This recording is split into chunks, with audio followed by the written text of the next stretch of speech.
Hey, TYT Sports RotoWire Fantasy Football Show. Ben Mankiewicz, Chris Liss. I'm Heather Ankeny, and we're going to work the wire here going into week 2.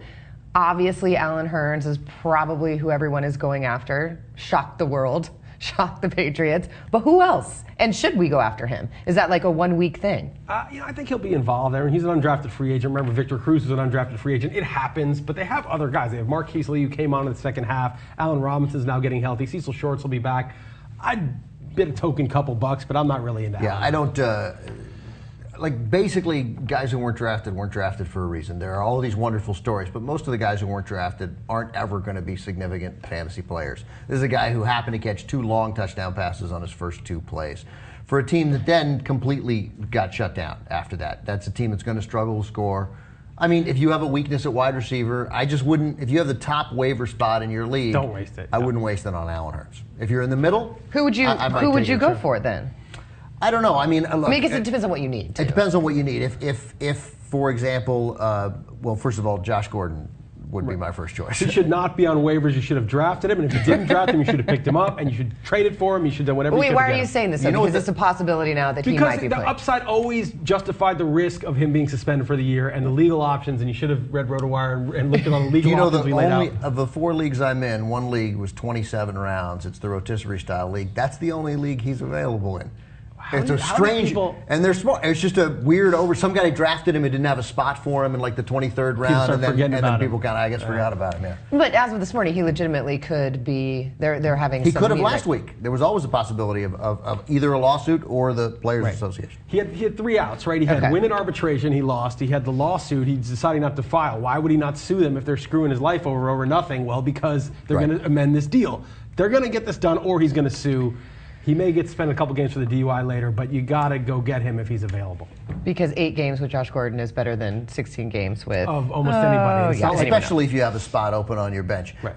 The issue for me, and a guy I bid on in a couple of leagues, is assuming that Terrence West is taken in most leagues, and I think he was, as Ben Tate's backup. But Isaiah Crowell, I think he only carried the ball 5 times. He did run for 30 yards in those carries, and he looked good on those 2 touchdowns.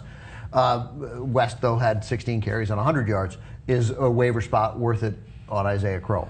Because you don't know who they're going to use. You know, he looked like he was shot out of a cannon when he was running. He did look good, but I would probably say a marginal one. I do think West is the guy they drafted for that role. He's the guy who got the first crack. We got to assume he's going to get it. But look, if Tate were seriously injured, you know, Crowell is a nice compliment, and who knows that West will stay healthy. I mean, you just go down the line. What about in Baltimore? Oh, sorry, what? Yeah, go ahead. Baltimore's well, a key point. Baltimore, yeah, obviously Ray Rice is out, so you've got Forsett and Lorenzo. Well, so Bernard Pierce is the guy for now, but he's been bad last year. He was bad in week 1. Yeah. It was a tough defense, right? Bernard Pierce. Yeah, he's been bad. Bernard Pierce runs like my father getting out of a chair. Wait, do you have it? Can you do an impression of that? Yeah.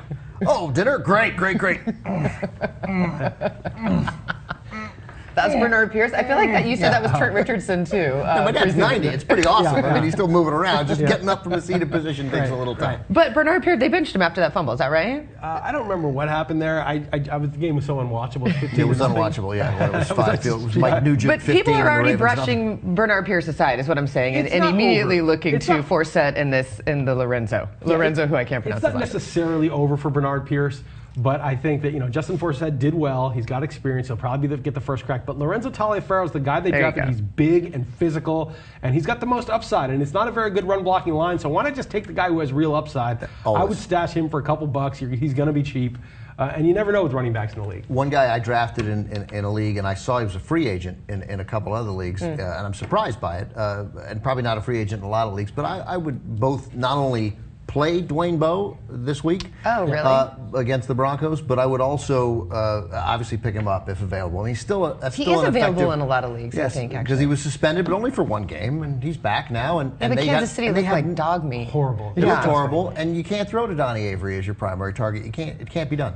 And Kelsey didn't do anything, and everyone thought he would fill in with Bowe out. I think that's really interesting. Alex Smith is one of the most disappointing performances of the week. I don't know when they actually started him. Did you start him? In a league where I totally punted quarterbacks. But I think Dwayne Bowe is interesting, and he's only 30-31, and he was a big-time red zone target. And you saw what he did, what he could do. You saw in the wild card game, and a team that used with those offensive weapons that essentially used Jamal Charles as a decoy. I know, right? I don't know. Well, real quick, if you have someone like Alex Smith that you were counting on and starting, is there any quarterback that you're looking at, like Locker, maybe? Yes. Somebody. Yes. Okay. When you're counting on Alex Smith and you totally punt the position, then you're streaming. Okay, you're not saying Alex Smith's my guy for the year. You're saying he's my guy for this moment, and you're constantly churning. And you can do that with quarterbacks in most leagues.